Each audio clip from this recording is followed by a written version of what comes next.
Hello and welcome to Amethyst Star Crafting. My name is Jane Allmark and I'm a UK independent Stampin' Up demonstrator. And today I thought we would have some fun doing a background. And I've done a masked background. I've already done it because it takes a little while. Best thing to do is to do it on grid paper and then take however many squares you want. I've taken 2 of these little 1 centimetre squares on that side because they worked out perfectly, and I've just masked it down with some masking tape.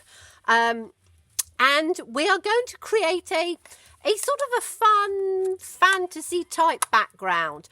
I'm using So Saffron to start off with, and I'm using the sponge brayer because I just want to lay some colour down to start off with. So I'm literally just sponging across and just laying a first sort of layer of colour which just stops it looking quite so stark, and it's great for doing something like this where you want to build up some colour but you want to have that sort of uniform going on. If you haven't got the sponge brayer, you can leave this step out, but I just found that it made, although it doesn't show, it makes quite a bit of difference to the end product. So that's all I'm doing. So Saffron, just a very light, and I don't know whether you can see that well on colour, but if you go against the white you can see I've just taken a bit of a tone. Now we're going to take some other colours, and I'm going to be using a variety of things. So I'm going to have to stand up to get some of these out. I want a green, so I'm going to take Old Olive, and I want I might have Granny Apple Green as well, and then we'll have a Coastal Cabana, and we'll maybe have a mint macaron as well. I'm not quite sure which ones I'm using, so I'm just taking a few out to start off with, just to start doing the bottom part. And with a piece of paper, I've literally just torn it. Tore. In fact, I'll show you how to do a torn piece. It's very easy. You just take any piece of copy paper that you've got like this, and you're literally just tearing it down. So if you tear it sort of from side to side, it makes it easier. And as I say, you just need to just tear a piece in. It doesn't need to be completely accurate. That's all you need. Okay, so with this we are just going to lay it down at the bottom, and I'm going to start off with I think I might use mint macaron. And I've got my selection of sponge daubers, which I have in a case, so I have one for each colour, and I'm going to get those out, put them off camera so I can then get the ones out that I want. So this one is I might actually need a new one, because I think this one is definitely Old Olive, so I'm going to start with Old Olive down at the bottom, so not mint macaron, and just take a piece any direction you want. So just make it at a slight slant, hold it, and then you are just going to sponge daub it round. So I can let go of it. I need to get some more of that out because it was there wasn't a huge amount on there, but there's enough to do what I want. So as I say, just hold your mask down. We're going to be moving it up and down, so you don't want to position it down. It's very sort of simple. You just literally sponging over the top, round and round, across, side to side, and you can just build it up as you go. And you can always add more colour, but you can't take it away. So as I say, just build it up. And then we'll take that off, and then we're going to take it up at just a different level like that, and I'm doing this in the mint macaron. So I'm just going to take another sponge dauber out, so I can just take the mint macaron in there. And again, just a little bit of an angle. It doesn't need to be too much. We're just going to take the mint macaron and again, whoops, we're just going to sponge it through. Now, I'm obviously working this fairly quickly. You can take a bit more time. I try and sort of speed it up a bit for the video, but I'm going along the top line first, and then I'm coming down so that it covers slightly some of the one underneath, because you want it to be sort of a seamless blend as you go through. So I'm just taking it down. So we've got mint macaron and we've got old olive. So those are the first two. Okay, then we can take that one off. Oh, cramp in my hand. And then I'm going to take a blue. I'm going to put these out. Whoops. Let's put them just there out of the way rather than up on my case. So that was old olive, mint macaron.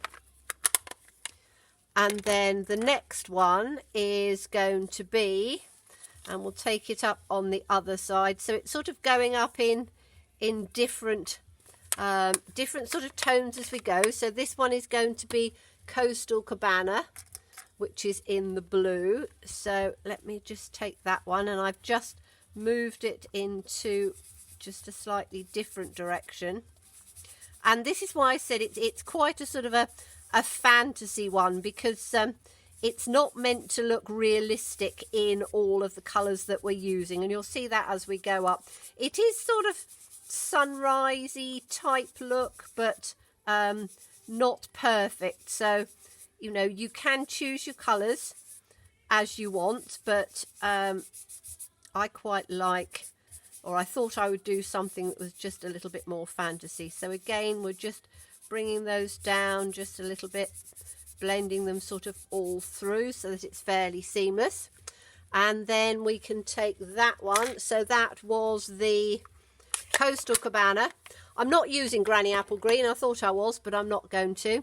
Then we want to take in some, we're going to take some oranges and pinks. So let me, I can reach those fairly easily. We're going to take Flirty Flamingo, I think.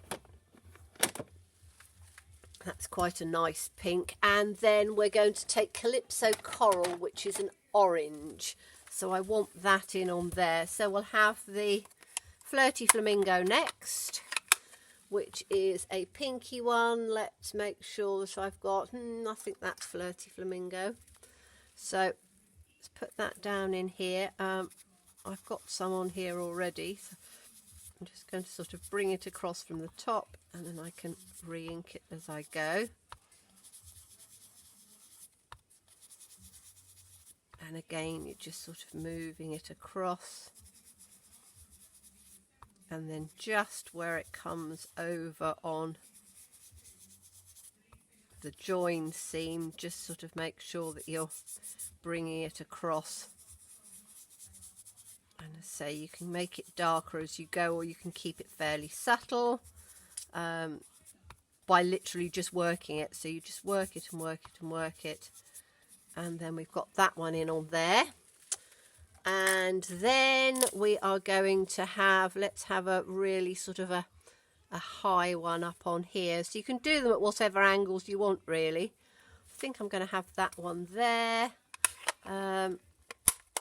which is going to be the Calypso Coral, which is the orange. So let's take a sponge dauber out for that. And take that, maybe not quite that much of an angle. Is that the opposite way? I think I want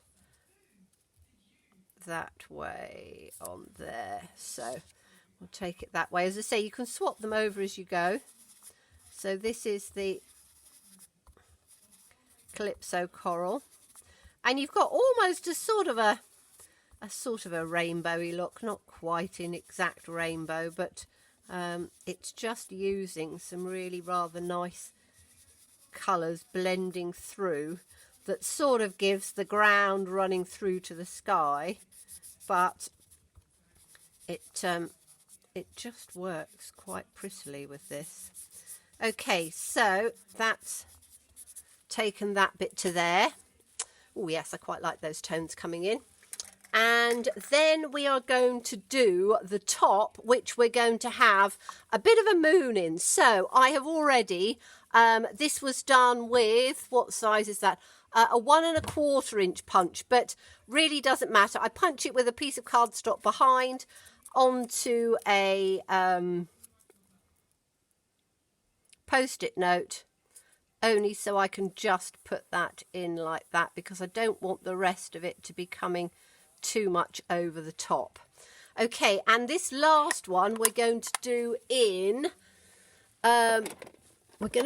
Gorgeous Grape, which is the purple, and we're going to take the Gorgeous Grape and then just run that through on here, because the Gorgeous Grape's a lovely colour, but it's also fairly subtle.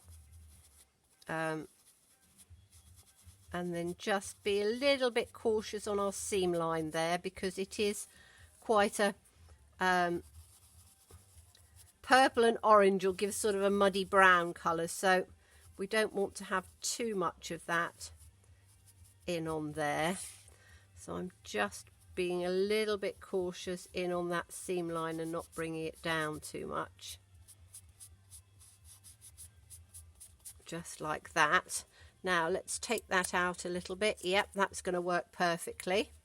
And then we are going to, we're going to take something that's a bit darker. So let's go whole hog, and we're going to do Night of Navy, which is very, very dark, but we want to just do that round the edge. So literally just coming out from where the moon is, so taking it onto your mask and then brushing it just out, because you just want that little bit of darkness coming through.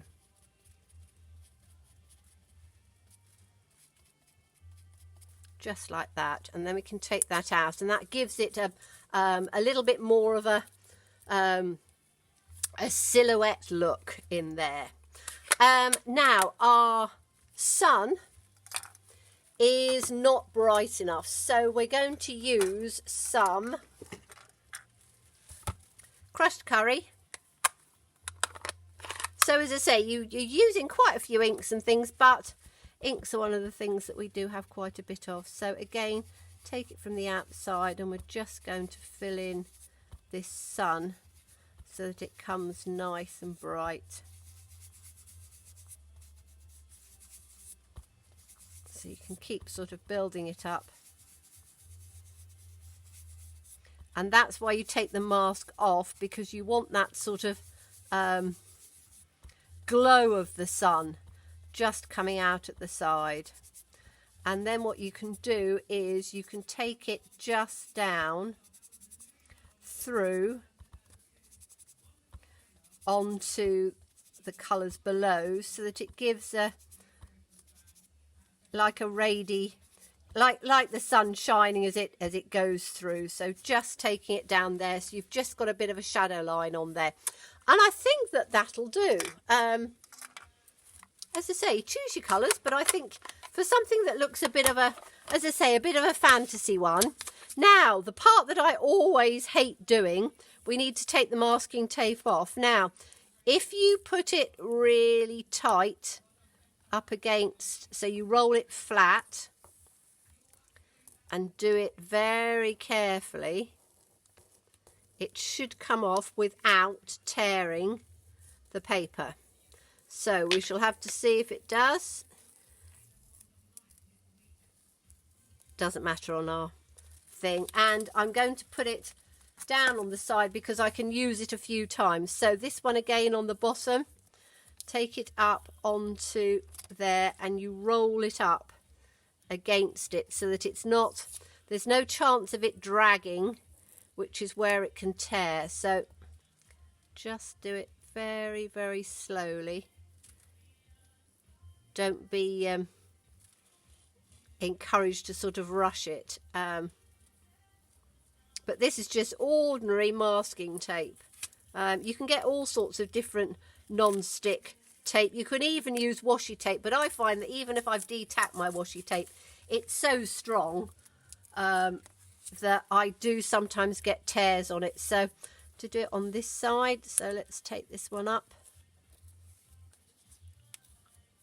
And again, roll it back on itself quite carefully. And do it slowly. This is where you want to rush it because you've almost got there and you get right to the end and you go, oh, I've just ripped it. But we haven't, so that's good.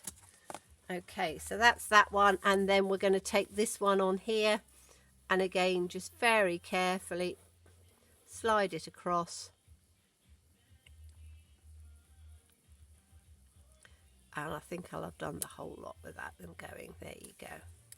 So we then have a rather nice little little silhouette thing in there, which is quite pretty. And then we can add something to it. So I thought, because as I say, the colours are quite sort of fantasy looking, that I would use the stamp set, which I do like, Special Someone, because I love this little mouse on here. And I thought I would just put the little mouse down. I don't think I'm going to shadow him in. I don't think I'm going to colour him. I think I'm just going to have him as just a little silhouette. Well, not quite a silhouette, but just a little figure down at the bottom with the colours coming through, because I don't think that will make too much of a difference. And I'm using my Memento